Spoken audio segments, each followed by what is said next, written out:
The Bible Treasury, New Series. N6. A monthly magazine of papers on scriptural subjects. Volume 26, Article 25. Part 16 of 24, 1906 and 1907. The Ministry of Elisha. The cleansing of the Syrian leper was indeed a wonderful witness to the sovereign grace of the God of Israel, a witness not without blessing to the Gentile if disregarded by his people.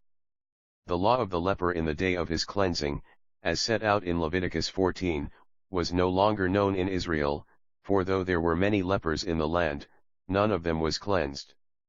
And where was either priest or sacrifice that God could own? The ministry of Elisha was outside the nation's ritual, such as it then was. The altar of Elijah had testified in its day, 1 Kings 18, but where afterwards do we read of it? It is a serious thing when the ordinary channel of blessing, because of its defilement, can no longer be made use of, for grace must maintain its own character of holiness, and will be neither hindered nor defiled by human interference. So, as we review the miracle now before us, we cannot but feel that for this reason, it was that Elisha avoided reference to the Mosaic rite. Let us now examine for a little the details of our chapter as affording a representative case.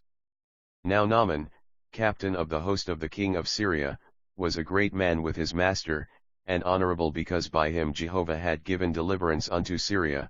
He was also a mighty man of valor, but a leper. 2 Kings 5 verse 1. Here we have an experienced soldier, an able general, a successful man, justly esteemed, honored, and rewarded, by his master. His name signifies agreeableness, and Jehovah had used him to bring victory to Syria in chastisement of his own guilty people. We read, again and again, how in the time of the judges God was grieved for the misery of his people and raised up one and another to deliver them from their oppressors. Not because Israel deserved deliverance, but because he pitied them.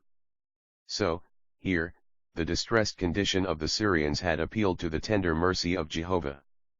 God had permitted Israel in the reign of Ahab to defeat the Syrians repeatedly, 1 Kings 20. And there came a man of God, and spake unto the king of Israel, and said, Thus saith Jehovah, because the Syrians have said, Jehovah is a God of the hills, but he is not a God of the valleys, therefore will I deliver all this great multitude into thine hand, and ye shall know that I am Jehovah. 1 Kings 20 verse 28. 3 years after, when Ahab attempted to recover Ramoth-Gilead out of the hand of the king of Syria, Israel was scattered and Ahab was slain. Jehoshaphat, in guilty league with Israel's wicked king, was nevertheless delivered, so as through fire. Subsequently recovered, Ramoth-Gilead appears again in the possession of Israel, who used it as a military center. Coming back to our chapter, however, we read that Jehovah had granted deliverance to Syria, by one that was a leper. However great the victory, yet Naaman could not get away from the bitterness and sorrow of his being a leper. This marred everything. Man in his best estate betrays the sin of his nature, and the dreaded, inevitable end is constantly in his thoughts and casts its shadow on all earth's glory. Death. And after death, the judgment. The greatest measure of worldly success and prosperity cannot shut out the gloomy prospect from the soul. Indeed, they only increase its terror, for while death itself may come as a relief to the wretched and the poor, the wealthy and honored naturally cling to what vainly satisfies them here, with nothing beyond but eternal judgment. The soldiers of Naaman had brought into their Lord's house one who was indeed a messenger of mercy. A captive out of the land of Israel, this little maid waited on Naaman's wife. And she said unto her mistress, Would God my Lord were with the prophet that is in Samaria, for he would recover him of his leprosy. Seldom indeed is the heart of a proud rebel against God softened, or improved, by adversity.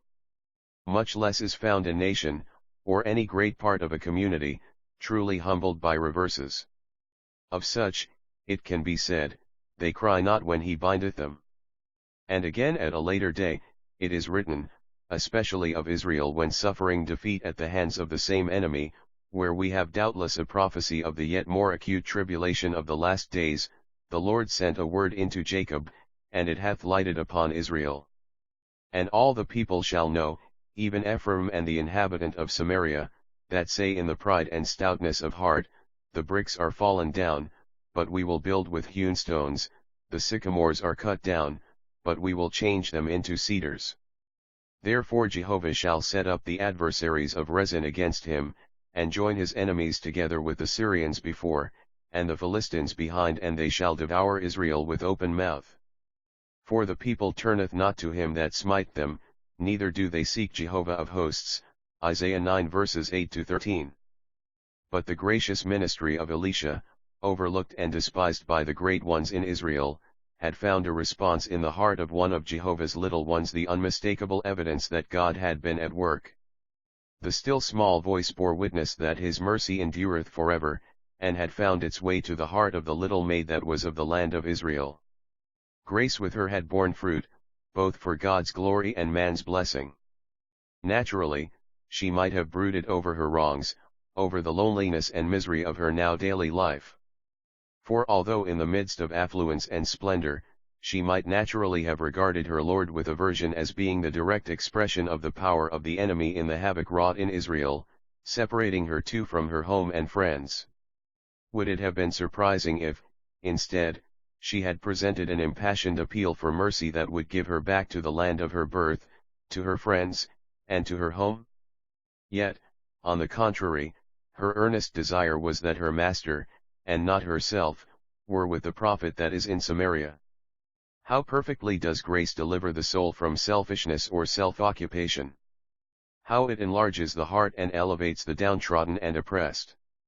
Who can doubt that there shone more true nobility of spirit in her than in her master or in the king of Syria? Grace, in that early day, impressed its own character upon the heart of the receiver, Titus 2 verse 9-14. Surely, she had either witnessed with others or proved in herself, the power of grace to change the heart. For it was not a studied part which she was acting, with selfish desires for her own ultimate good, nor yet a mere submission to the inevitable, but a truly simple, almost passionate expression of what occupied her heart. Even for how long previously we cannot say. But we may say of her likewise, she did what she could. For whom was it done, as regards her feelings and intelligence? Was it for Naaman only? Was not the glory of God before her, however little she might be conscious of it? Whatever brings true blessing to the soul has God for its source and its object. God's greatest and best gift has been his beloved Son. When that blessed one was about to leave the world, having finished the work, as to his service of grace, given him to do, we find the Spirit of God bringing together and connecting the beginning with the end of his course, thus giving us the object, the method of realization, and the results of his presence in the world in relation to God, to man, and to Satan. Now before the feast of the Passover, Jesus, knowing that his hour was come that he should depart out of this world unto the Father, having loved his own which were in the world, he loved them to the end. And during supper, the devil having already put into the heart of Judas Iscariot, Simon's son, that he should deliver him up, Jesus, knowing that the Father had given all things into his hands and that he came forth from God, and was going to God, riseth from supper, etc. John 13 verses 1-3. Blessing from God received by man in faith returns to God in worship. So, too, the Apostle Paul, after tracing and expounding the ways of God with Israel and the Gentiles, brings us to the same conclusion. O depth of riches both of the wisdom and knowledge of God! How unsearchable his judgments, and untraceable his ways! For who has known the mind of the Lord, or who has been his counselor? Or who has first given to him, and it shall be rendered to him? For of him and through him and for him are all things, to him be glory forever. Amen. Romans 11 verses 33-36. There was then a purpose of blessing for Naaman in the heart of Jehovah. The leper was to be cleansed, but his heart was also to be renewed by grace so that he might be brought to God as a worshipper. The first link in the chain of blessing seemed weak indeed, and all who were used in this work seemed to have been chosen of God with a view to humbling the pride of the Gentile. Man is slow to admit that there is any barrier between God and himself but what he can set aside. The faithfulness and simplicity of the little maid were admirable. The principles which guided her were in effect those upon which the great apostle of the Gentiles took his stand. For the same power and grace were active in each case. And I, when I came to you, brethren, came not in the excellency of word, or of wisdom, announcing to you the testimony of God. For I did not judge it well to know anything among you save Jesus Christ and him crucified. And I was with you in weakness and fear, and in much trembling, and my word and my preaching was not in persuasive words of wisdom, but in demonstration of the Spirit and of power, that your faith might not stand in men's wisdom, but in God's power. 1 Corinthians 2 verses 1-5.